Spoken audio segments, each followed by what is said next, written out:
Jemaat Tuhan yang kami kasihi, di dalam Yesus Kristus, kita akan mendengar firman Tuhan hari ini yang terambil daripada Injil Yohanes pasal 3, ayat 16 hingga 18. Demikian firman Tuhan. Karena begitu besar kasih Allah akan dunia ini, sehingga Ia telah mengaruniakan anaknya yang tunggal, supaya setiap orang yang percaya kepadanya tidak binasa, melainkan beroleh hidup yang kekal. Sebab Allah mengutus anaknya ke dalam dunia, bukan untuk menghakimi dunia, melainkan untuk menyelamatkannya oleh Dia. Barang siapa percaya kepadanya, ia tidak akan dihukum. Barang siapa tidak percaya, ia telah berada di bawah hukuman, sebab ia tidak percaya dalam nama anak tunggal Allah. Jemaat yang kami kasihi, untuk mengerti bahagian ini, kita singkatkan satu tema yang sebagai dasar kita memikirkan firman Tuhan hari ini, yaitu, sudahkah Anda diselamatkan? Sudahkah Anda diselamatkan? Penting kita mengetahui, semua manusia memang mau diselamatkan. Tidak ada orang yang mau binasa. Semua mau selamat, termasuk semua agama. Di dalam bahagian ini kita melihat bahwa Allah juga menghendaki supaya semua manusia selamat. Tidak Dia menginginkan manusia binasa. Itu kita dapat daripada 2 Petrus 3 ayat 9. Allah menghendaki supaya semua orang bertobat dan selamat. Dalam Injil Yohanes ini tadi kita melihat merupakan suatu kesimpulan yang di dalam perbincangan Tuhan Yesus dengan seorang bernama Nikodemus. Nikodemus ini adalah orang penting dari golongan orang Farisi. Dia disebut pemimpin agama Yahudi. Dia pengajar bangsa Israel, sangat dihormati oleh bangsa Yahudi. Memang dianggap sebagai orang yang alim dalam agama. Tetapi orang ini belum ada kepastian tentang keselamatannya. Tentang keselamatan dia sama sekali tidak mengerti, walaupun dia pemimpin agama. Dalam bagian ini saya akan membawa kita melihat ada beberapa hal penting. Yang pertama yang kita perlu tahu, apa itu selamat? Penting kita mengetahui apa yang kita sebut selamat.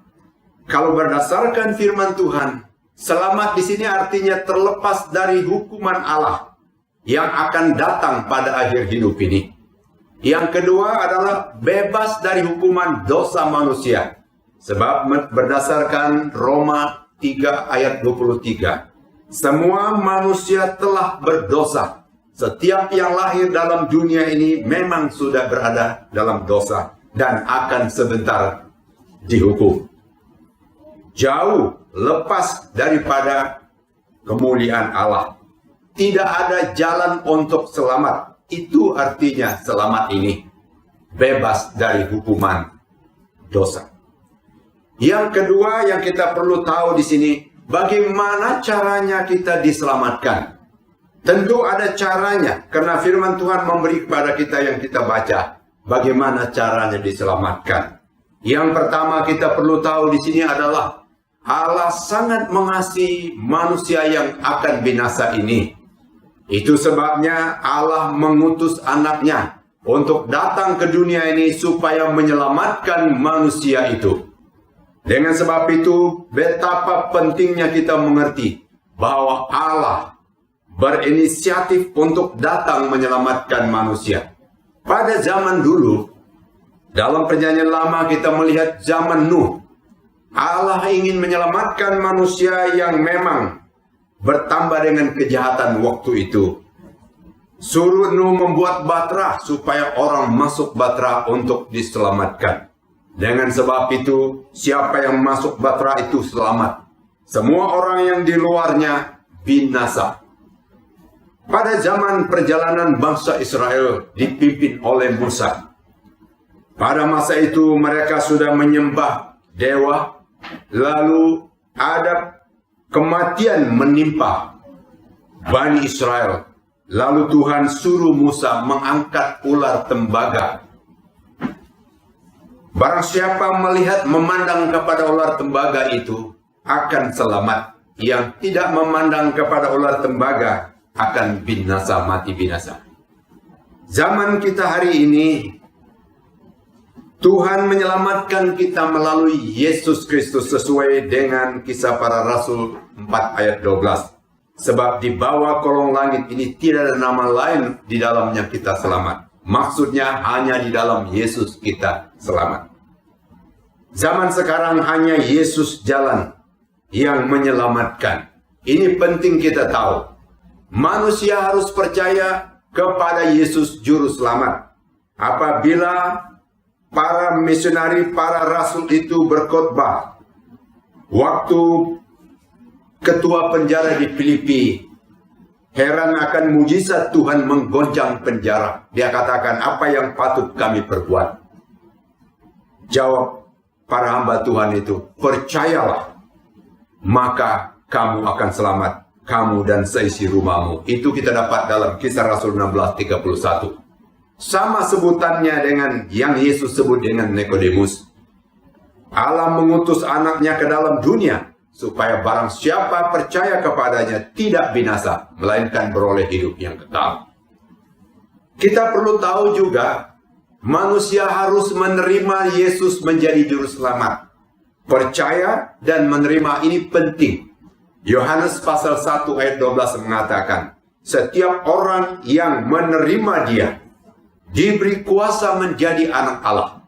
Ini caranya diselamatkan daripada hukuman kekal. Saudara yang kami kasih dalam Yesus Kristus, itulah caranya untuk memperoleh keselamatan atau diselamatkan itu. Yang ketiga yang perlu kita tahu di sini lagi, apa akibatnya jika kita tidak selamat? Apa yang akan terjadi kalau seorang itu tidak diselamatkan?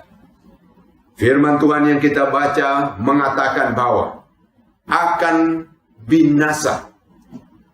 Binasa itu bukanlah suatu binasa yang biasa saja, tetapi disebut kebinasaan kekal sesuai dengan pasal 3 ayat 18. Orang yang tidak diselamatkan menuju kehancuran binasa kekal.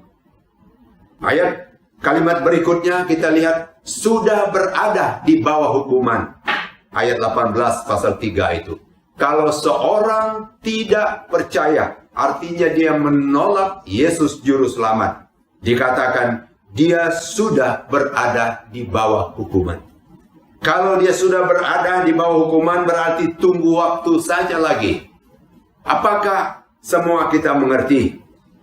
Jangan-jangan ada di antara kita yang sudah berada di bawah hukuman. Yang seterusnya kita perlu melihat bahwa kebinasaan dalam api neraka itu menunggu kehancuran itu. Setiap orang yang tidak percaya, yang menolak, dia sama dengan kata tidak percaya, akan menuju kehancuran binasa kekal dalam api neraka. Dengan sebab itu saudara, untuk hari ini kita akan melihat apa tindakan Anda dan saya hari ini berkenaan dengan diselamatkan ini. Yang pertama, harus segera percaya Yesus Juru Selamat sesuai dengan Kisah Rasul 4 ayat 12. Hanya dalam namanya ada keselamatan. Segera, penting ini, tidak perlu tangguh. Segera untuk mengambil langkah supaya percaya kepada Yesus Juru Selamat. Kepala penjara Filipi mengatakan, kalau begitu Tuhan, apa yang patut kami perbuat? Lalu Rasul itu mengatakan, percayalah dalam nama Yesus, maka kamu akan selamat. Pada malam itu juga mereka percaya dan diselamatkan. Yang seterusnya kata menerima. Sudah percaya, harus menerima. Sesuai dengan pasal 1 ayat 12 tadi bahwa orang yang seperti itu diberi kuasa menjadi anak Allah. Betapa pentingnya sesuatu hal. Orang yang menerima ada hak menjadi anak Allah. Saudara, jangan sampai kita terlambat. Kalau Tuhan memberi waktu, kesempatan untuk kita supaya lepas dari hukuman maut dan kehancuran kekal, jangan sampai terlambat. Dalam firman Tuhan kita lihat sejarah dalam perjalanan putaran dunia ini waktu zaman Lot. Pada masa itu Tuhan memberi kesempatan. Kejadian 19 ayat 15 dan 26 mengatakan, waktu pagi menyingsing, pada awal pagi malaikat Tuhan menarik tangan Lot dengan keluarga supaya keluar dari kota Sodom dan Gomora karena akan dibinasakan sebentar. Lalu karena keadaan itu terdesak begitu, berjalanlah mereka dengan dipaksakan oleh malaikat Tuhan. Sampai kepada ayat 26 mengatakan, istri Lot itu menoleh ke belakang. Ada sesuatu yang dia masih ingat. Ada sesuatu yang dia masih terikat. Rindu yang tidak boleh dia lepaskan di Sodom Gomora. Ayat 26 mengatakan, dia berubah menjadi tiang garam. Terlambat itu suatu hal yang mengakibatkan hal-hal yang lebih dahsyat lagi. Untuk seterusnya, kalau begitu saudara, saya akan simpulkan di sini. Yang pertama, kalau begitu, percayalah kepada Yesus Juru Selamat. Jangan mengandalkan statusmu seperti Nikodemus. Nikodemus itu adalah pemimpin agama Yahudi. Mungkin juga ada orang yang sudah mengandalkan, sudah lama menjadi orang Kristen. Tetapi tidak itu menjamin seluruh keadaan. Menjadi seorang lama Kristen bukanlah menjamin tentang keselamatan kita. Mengandalkan status kita dalam pemimpin masyarakat atau apapun agama tidaklah menjaminkan tentang keselamatan kita. Mari percayalah kepada Yesus Juru Selamat itu. Yang kedua, jangan sampai terlambat. Menyerahkan hidupmu kepada Yesus Juru Selamat. Hanya Yesuslah yang mampu menyelamatkan manusia. Tidak ada jalan lain. Saudara, yang ketiga, apakah hari ini Anda sudah diselamatkan? Perlu tanya diri sendiri. Kalau kita belum pasti, mari kita pandanglah kepada Yesus Juru Selamat yang Allah beri untuk menyelamatkan kita. Saya akan contohkan satu perkara. Kalau ada seorang terjatuh dalam lubang perigi atau sumur yang ada air yang mematikan dalam, orang itu sendiri tidak mampu menyelamatkan diri karena itu memang sangat dalam. Hanya dia memerlukan orang-orang lain yang dari luar yang boleh menolong. Kalau ada seorang datang membawa tali, mengulurkan tali itu kepada orang yang dalam sumur itu, tanggung jawabnya hari sekarang ini adalah dia harus memegang erat pada tali yang ada pada dia. Dia harus berpegang dan orang akan tarik dia keluar. Sama halnya digambarkan dengan tali keselamatan itu adalah Yesus Kristus. Anda dan saya perlu berpegang erat. Jangan lepas. Pegang, serahkan seluruhnya. Itu cara kita pegang. Serahkan hidup kita seluruhnya. Kita akan selamat. Tuhan akan memberkati Anda dan saya sesuai dengan firman Tuhan ini. Kita akan ambil masa untuk berdoa supaya tidak ada seorang pun binasa seperti rencana Tuhan. Mari kita berdoa. Bapa kami di surga, kami mengucap syukur kepadamu setelah kami mendengar firman Tuhan ini. Tuhan akan menolong kami untuk mengerti hidup ini. Sama ada kami sudah menjadi lama Kristen, pemimpin agama, tetapi keselamatan kami tidak pasti karena kami di luar Kristus.